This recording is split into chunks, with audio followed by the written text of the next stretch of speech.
I think that entering the workforce, you should recognize that that is an important skill that does not come easily to people because there are ways that we have faked going about it.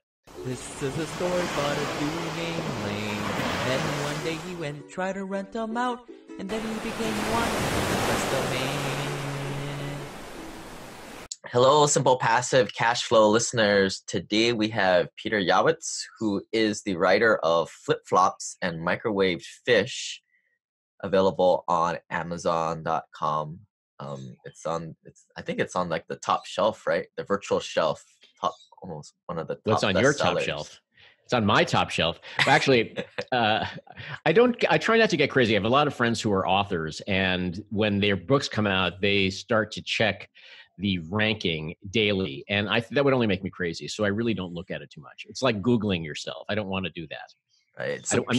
So Peter is also a podcaster. He has his podcast is called Somewhere Else's Dad, and we kind of started this. We were talking off air, and Peter was like, "What the heck do you want to talk about on your investing show?" And here's where I'm coming from for the folks who are listening. We're not going to talk too much about real estate investing per se, but stay tuned anyway. Right. So if you only wanted to hear about turnkey rentals or how to analyze syndication deals or something of that sort, you could probably skip this. But a lot of people that listen to Simple Passive Cashflow are higher net worth, and we have a wide range of folks here, and we have a lot of first world problems. And I don't want to sound too whiny, but things like what is our kids going to do? What kind of legacy we're going to leave behind? So Peter is an expert in navigating the do's and don'ts of workplace culture.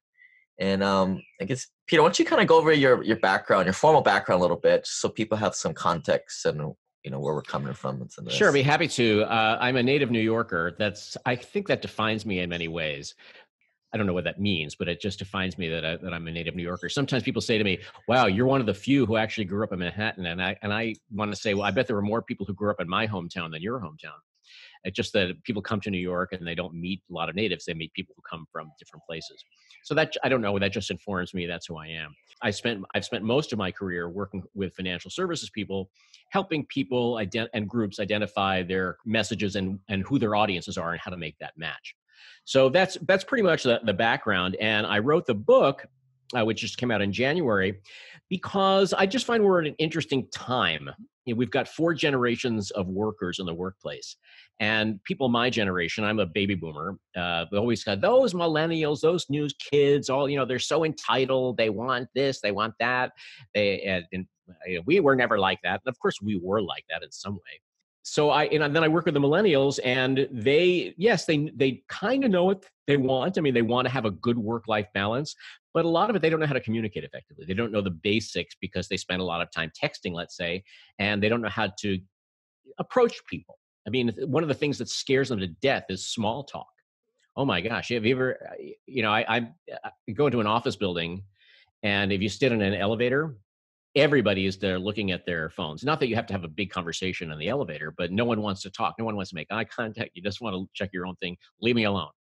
So I have some fun exercises that I do in these seminars with these kids to keep them engaged and give them tips on small talk, among other things. Yeah, so that's what I call like a binary skill set, right? Like I think that's what's kind of helped me. Are you insulting me, Lane?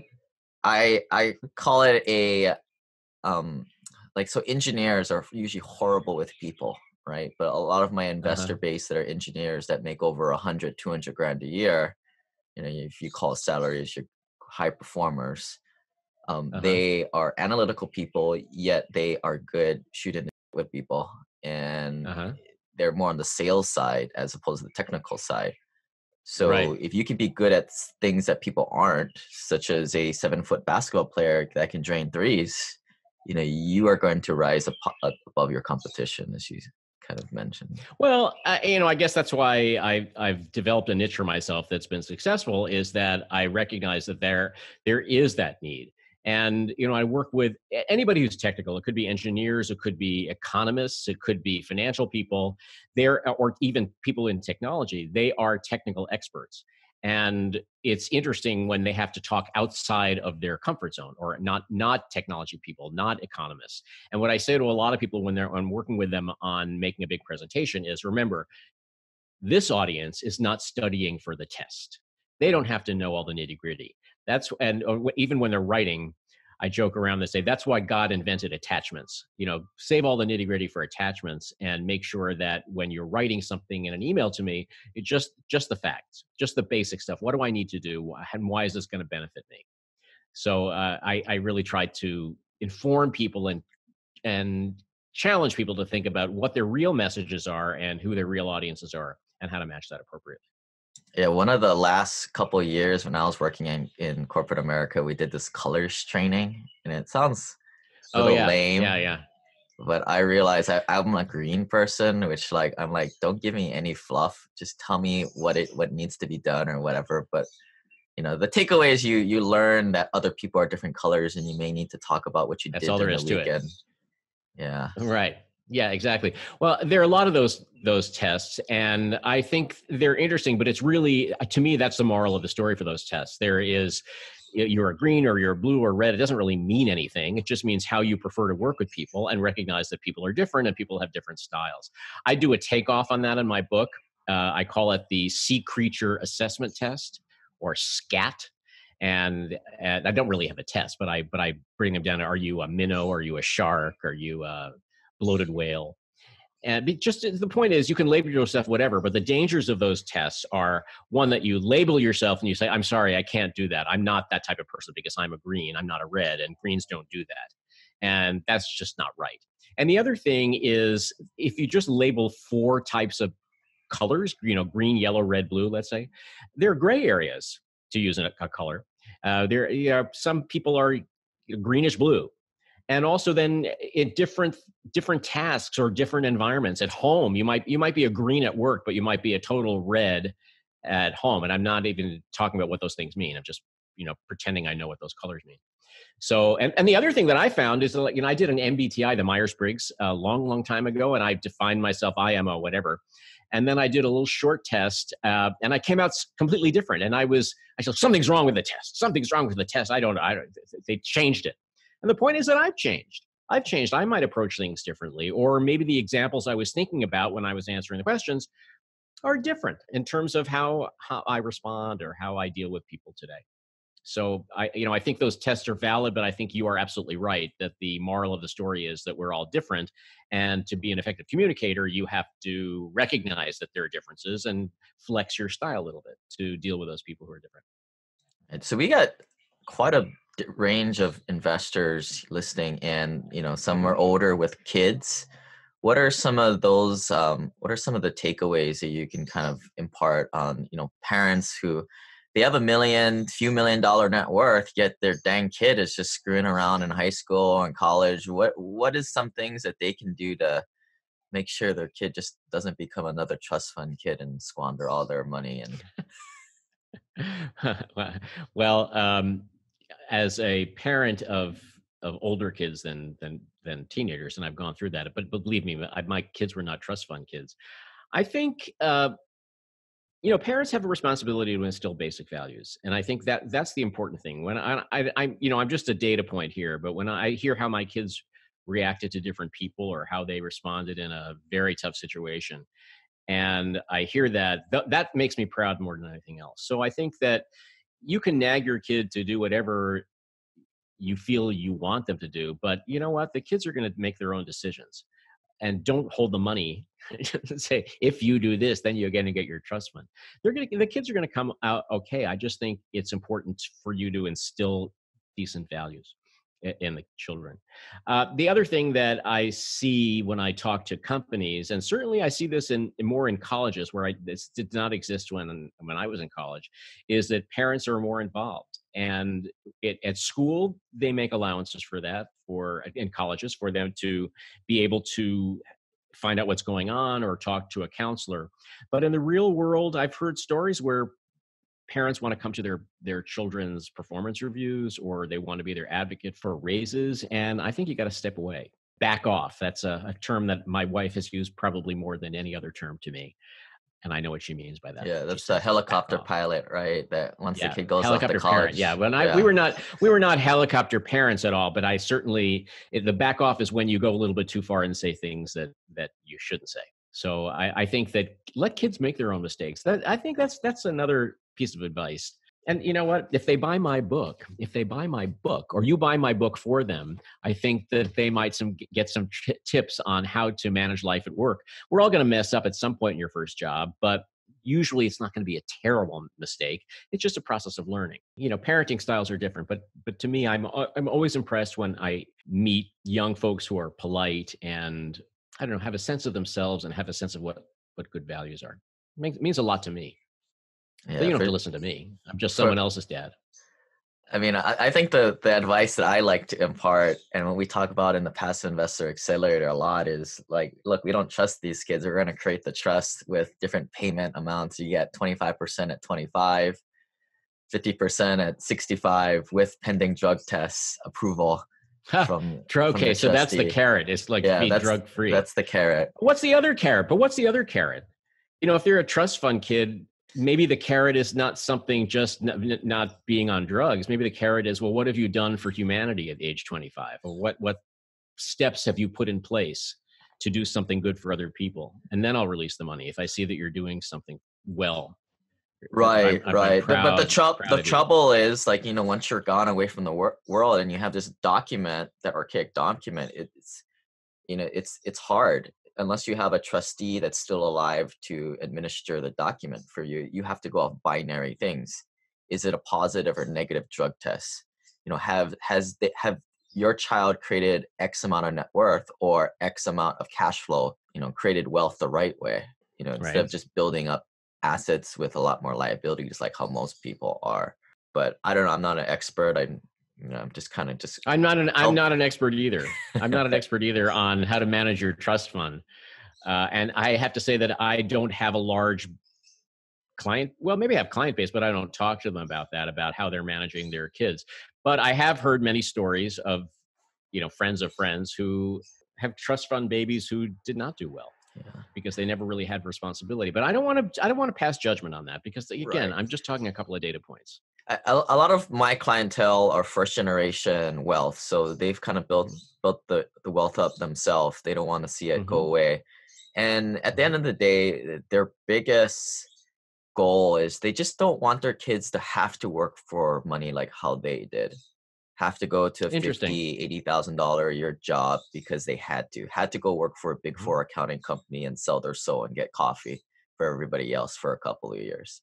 They want the kid to struggle and to build skill sets, and maybe getting coffee is one of those skill sets amongst the other things that they make you do in the beginning, as the new guy at work. But they want the individual to kind of not really have to work for money and to do something that they're passionate about, like you said, that benefits humanity. But it's hard, right? I mean, there's a fine line between working for the benefit of the world, not having to work for money, and not doing anything. Yeah, one thing, who don't work for anything.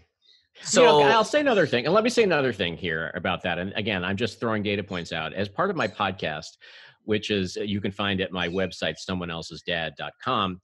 And the website is someoneelsesdad.com/podcast, is that I answer questions along with co-hosts about workplace issues. And we have a lot of fun doing that. We talk about some issues in the workplace. And then I also interview what I call an exciting young CEO, someone who is maybe under 35, who has started a business from scratch and has developed his or her own culture because they wanted to define a good workplace for people that want to be part of it and be part of this excitement. And I've had the experience of talking to a couple of young people who have started non-for-profits or NGOs. And I think that, you know, there are a lot of young people that I know who, of course, have to pay the bills and they want to get jobs to, let's say, repay their loans.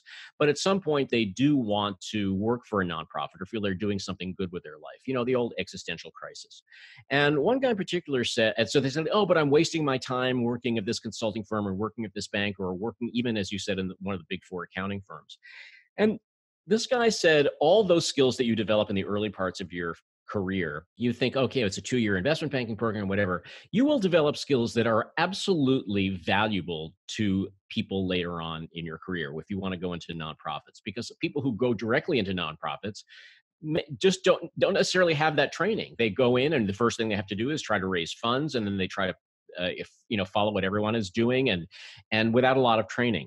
I know that, again, I'm not contradicting anybody here, but I think in my experience, the people who want to do something good for the world certainly need some basic skills too. And you can get it through a university or you can get it through an internship, but it's really helpful to get some kind of management training or deep technical skills training before you go out to try to save the world. I totally agree. I mean, my first 5-6 years working was for a heartless company that had the acronym Better Not Start a Family. And I learned a whole bunch of stuff like managing crews that were twice, triple times my age, and how to compose emails where I'm trying to cover my butt. Per our last discussion, Peter, you said this.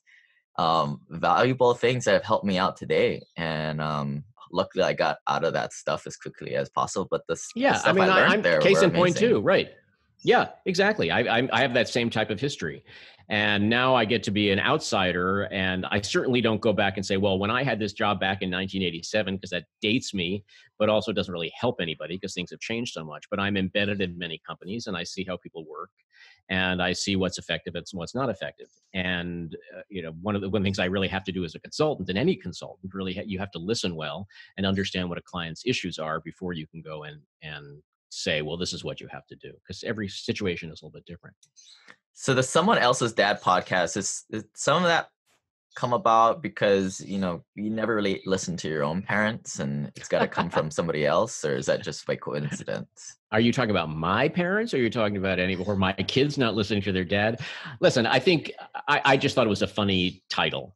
And it really came about because I do so many young people training sessions.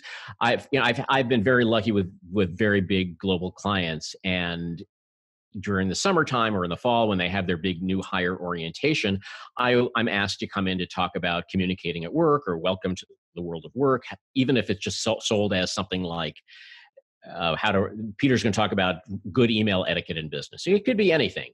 But during the seminar, I try to give them a lot of information, but I also have a couple of side talks about what does this really mean? When I see somebody coming in late, what might I think about that person? And a lot of people will say, well, you might think that, you might think that they don't take you seriously, or they have bad time management skills. And I could say, that's absolutely right. That's my first impression. And I don't even know you. So what are you going to do to combat that if you do show up late? So I just take a lot of questions, and because I'm older than they are, and I take this persona of dad, and that's really came out with the title Advice from Someone Else's Dad. So the website came first, and the Dear Dad column, and then there's some fun videos on there, which I've done several, and I'm actually starting up again because they were very popular, where I just come in to a situation where young people are trying to manage a situation, and dad comes in to give them advice. So I have that, and then the podcast, then the book came next, and then the podcast came after that. So trying to do a whole multimedia dad project. Switching over from the older crowd with the kids, I have a lot of investors that are, I call like the nouveau rich. Amazon will pay these guys $200,000 a year out of college. A lot of these computer engineers or younger dentists, younger doctors. What are some of the do's and don'ts for those millennials entering the workplace, since I'm technically not a millennial anymore? Well, no, you are still a millennial. It's the next generation, which is Gen Z. So you're not. You will always be a millennial generation. I'm older. I'm older than I look. No, but you said you were 34, right? Yeah. Yeah. So 34. The millennial generation today is like age 27, 26 or ish to about 38. That's the millennial generation. But the people who are, I'd say, born after maybe 98, 97, 98, and or into the workforce now, they call them Gen Zs, which is a completely different generation because those are the people who grew up with an iPad in their lap in the car. So everything, they are total digital natives because they didn't know anything before. They didn't know Blockbuster Video. That didn't exist. So So you will always, how are the millennials and Gen Zs as they enter the workforce? How are they viewed and what are their tendencies? well, I think it's unfair to characterize every person in one generation as something. But I will say, the question you asked me, what should they prepare for as they enter the workforce? And I'm going to talk about skills that I think are really important that they're not taught. And number one is what I mentioned before is, because I'm a consultant, the most important skill that they should think about when they enter workforce is how to listen better. And I bring that up for a couple of reasons. The first is you can never be a good employee unless you have demonstrated that you have heard what somebody else has said. And that doesn't mean you can't take notes when someone's talking to you, but it's really important for a manager to know that my message was heard. So if you just look your notes again, or just to make sure, it's like if someone says, okay, in other words, what you want me to do is this, and the deadline is this, and let me ask you one more question so I know exactly what's going on. That's very hard for young people to do because no one has really trained them to do that. And the second thing I just want to mention about that is that it's very hard to listen. It's hard to listen for my generation because I'm just a human and I'm distracted by all sorts of things. But for the younger generation, let's say Gen Z, for example, they're distracted by their phones and it's new stuff popping up every day that is distracting them. It could be a YouTube video. It could be TikTok. It could be their friends texting them. They are so used to having this in their hands that it is the natural thing to go to. But there are other things that distract everybody. There's the environment. It could be too hot in here. It could be that you, Lane, remind me of my hated Uncle Max. You look just like him, and I think about that. Or it could be that I'm nervous, or because I've had this question many times. What happens when the person I'm talking to is totally hot? How do I pay attention? Well, all right, listen, we're only human. These things distract you, but you have to learn how to remove some of those distractions and pay attention. I think that entering the workforce, you should recognize that that is an important skill that does not come easily to people because there are ways that we have faked going about it. Like I'm looking at you right now, Lane, and you are right now when I said that, you look up all of a sudden, you've got your computer screen in front of you. I don't know what's going on the other side of your life there, but we know socially when you're talking to somebody, what do you do? Show me that you're listening. Just show me. Do it. Yeah. Okay. Yeah. Good eye contact, nodding your head. And now, have you ever faked that in your life? Oh, yeah. No. Yes. Yeah. We all have. I mean, it's just natural. But then you do the bogus thing where you pretend you're listening, or you show you're listening by saying, "Oh my God, yeah, you're right." Mm-hmm. Have you faked that one? All the time. All the time. Right. So we can also ask bogus questions. Like the easiest bogus questions, like, "Wow, tell me more." Or like, "Oh, that sounds tough. What happened next?" Easy. I'm not listening to anything, but I know to ask a question. But in business, you can't get away with all the fakery. You have to be able to say, so in other words, what you're telling me is this. And I could ask you right now, I could do a test for you and say, Lane, what did I just say? And I'm not going to do that because I don't want to put you on the spot. But that is something that, honestly, every young person should be prepared for that. Not that anyone's really going to be doing that, but it's a great skill to master. Yeah. And I think a lot of like the tendency for a lot of younger people is like, I don't want, this is all BS, right? Like all these like soft skills, it's kind of like, man, like really, do I got to do that? I would rather measure my level of success by something I do really well, such as coding, right? Or some technical skill. Mm-hmm. So maybe the trend these days is most people are kind of hitting up this, less nonsense or seemingly nonsense, and just be really, really good at one thing, a single tasker, a technical person. And, just like in investing, you need to zig when everybody's zagging. If everybody's trying to go down the technical route, you need to try and do the other side. Mm-hmm. Well, let me ask you, from a personal perspective, have you ever hired somebody to paint your house or to, paint your apartment or fix your plumbing or put on an extra bathroom? Just hire somebody to do something for you. You must have done something like that. Even at age 34, you must have done, or, picked a clothing store. There has to be something. So if you're dealing with someone who has, as you say, these binary skills, or someone who only knows how to fix plumbing or only knows how to paint houses or sew clothes, if you believe, okay, I don't care if there is a customer service aspect of it, I just want to know they can do it. Okay, That's fine. But I think most people would want to know there's a human side of the story.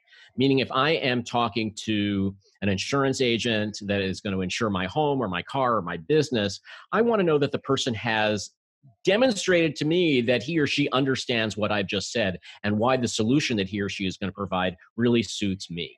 And so I think that if you just want to be a coder, and that's all you want to do, you don't have to talk to anybody. If you think that's all you need, you just get business coming in the door or you're coding for somebody, fine. But if you're hired as a coder or you're putting yourself out to be hired as an independent coder and there are other people who are doing the same thing, how are you going to distinguish yourself? And I think part of it is just, again, the ability to listen and the ability to demonstrate great customer service. And that doesn't come naturally to people. So these soft skills that people might poo-poo, as you say, I think are absolutely relevant if you just want to have any human interaction in the world. Right. And I think like maybe it's just an age thing, but when I kind of got out of college, I had the same thing, right? Like, engineers were kind of the most important people because without us, nothing gets created, right? We solve problems. Mm-hmm. The salesmen on the marketing side, they just sell the stuff, the hard work that we do.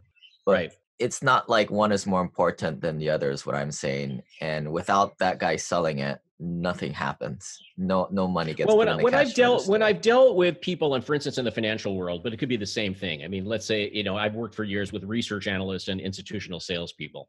And it's the same thing with an engineer and a salesperson. There's, let's put a Venn diagram here, right? So on one side of the Venn diagram, just like this circle is going to be the engineer. And if you just want to be an engineer or a coder and don't want to talk to anybody, you're on this side of that circle. And same thing if you're a salesperson, and let's say the quintessential bad salesperson. I know how to smile and dial and say, "Hey, Lane, how you doing?" All that with the out there personality. But I don't know anything that I'm talking about. I can just smile and be Mr. Personality.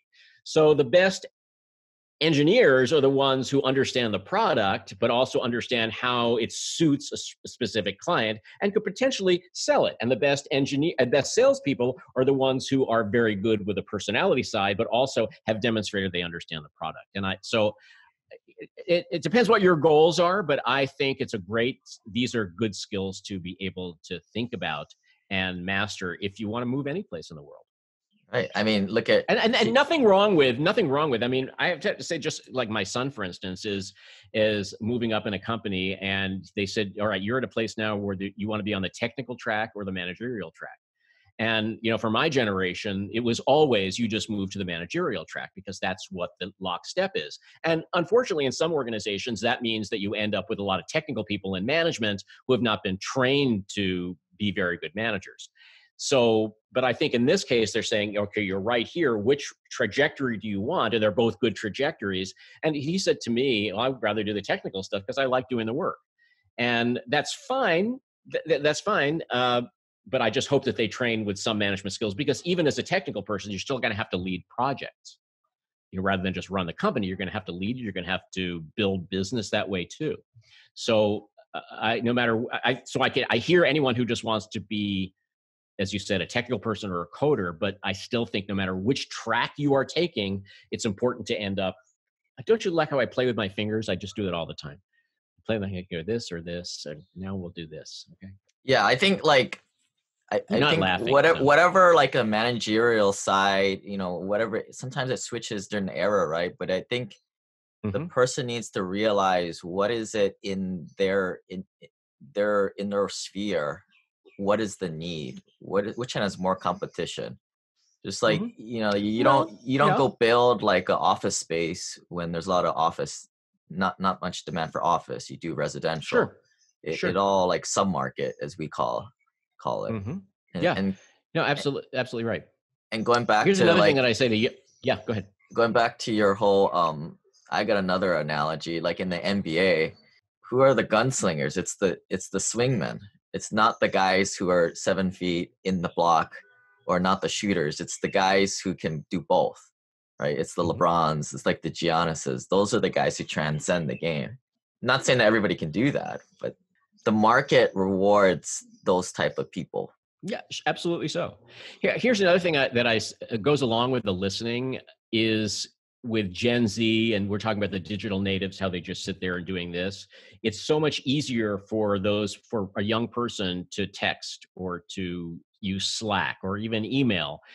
But with other managers, they really do like face-to-face interaction, especially if something is very detailed and I want the facial expression to match the message. This is critical. Like, this is critical. If I hear this is critical, I want to see face-to-face because we have to make a decision right away. And rather than going back and forth on email, it's just harder to do it that way. And I sometimes have a hard time getting young people off their asses to go and talk to somebody. Well, I mean, I'm kind of in the middle, You're right? moving in your chair. Yeah, I'm kind of in the middle. Sometimes for younger people, the reason why they just want to text is because the older person who might have a higher position, they don't listen. And in a lot of times in business these days, it's more of a collaboration than top-down approach. And, older people can't text as fast too. And you got to read everything. So even, all the voices get heard in that format. So I think it works both ways. And I don't know. I mean, I left, one of the big reasons why I left corporate America is because I just didn't like the whole hierarchy of, seniority based. Right. But, let's just remember too that there are gray areas. There are companies that's what I'm finding with some of these young people that are starting their own companies. Yes, there is a hierarchy. I founded the company, so I am the president and you are director of sales. But what I found in some of these, and again, it's a small sample size, is that everybody is respected and everybody knows that he or she has a specific role in the business that's going to affect its success. And I think one of the frustrations for younger people and younger generations, it could be the Gen Zs or the Millennials, is that people are turned off, as you were, when they feel I'm just a cog and there's no, what's the incentive for me to work hard aside from a paycheck? Or aside from, then I've got to play all the political game, and what's really in it for me? And I think the best companies are ones that I'm going to motivate you, I think, better by telling you that what you're doing is critical to the assignment that I'm working on. And so it's like I'm including you on the team rather than just saying, hey, Lane, would you just do this for tomorrow morning? Or COB, or it's what's on the first thing on my desk in the morning. Well, that doesn't make you feel very good, does it? Then you're just giving me an assignment and I'll say, yeah, sure. I'm going to give up my life just for you. Or Peter, but if I say, listen, I'm going to be here, please. Can you change this color of this button? Can you change this color of this button this next week? Can you do that for us? Yeah, I can see the anger just rising up from your face when people ask you to do that. That's like below your skill set. Yeah, this is a shade of orange that I really don't like. I think you're the right person to play with a shade until you get it right and I approve. Right. Is that the kind of shit that you had to deal with? No, I was more in the field in doing real construction projects. But at the end of the day, whether you're coding or building buildings or in Wall Street, I think it's the same problems, right? Yeah. Well, go back to real estate. I have a couple of real estate clients, and I enjoy all my clients. I really don't have any that I don't enjoy. I love the projects that I get to work on and the people that I get to work on, really all over the country and all over the world. So when I get to a real estate company, it brings back the bad memories that when I was an associate doing all the grunt work, but I certainly still speak that language pretty well. And I don't want to overgeneralize, but so the frustrations are some of the real estate firms that I've worked for are other skills like writing. There's a lot of writing that people in real estate investment have to do for their investors. And it can be very dry. Every time I used to joke around, it was like a drinking game. Anytime someone talked about a property and they said, this property is extremely well located, you take a sip of something because like every property in real estate parlance is extremely well located. I just watch out for that. But I find that it's hard to make things interesting. I mean, I help people write them to make it less dry, to be able to hit the main points clearer, to be able to speak in conclusive statements rather than nitty-gritty stuff. And if a table can suit my understanding instead of a paragraph of data, and even in terms of market rents and historical rents and trends, I'd much rather look at a table and then have you give me a conclusion at the top of that table so I know what I'm looking at, so I don't just look at the numbers raw. It's much easier for me to look at things that way. So I have a lot of fun with it. It brings back memories, and I'm still looking for that extremely well-located property for myself. Yeah. So a lot of us are, on the way to financial freedom, picking up a rental property every year or so. Great.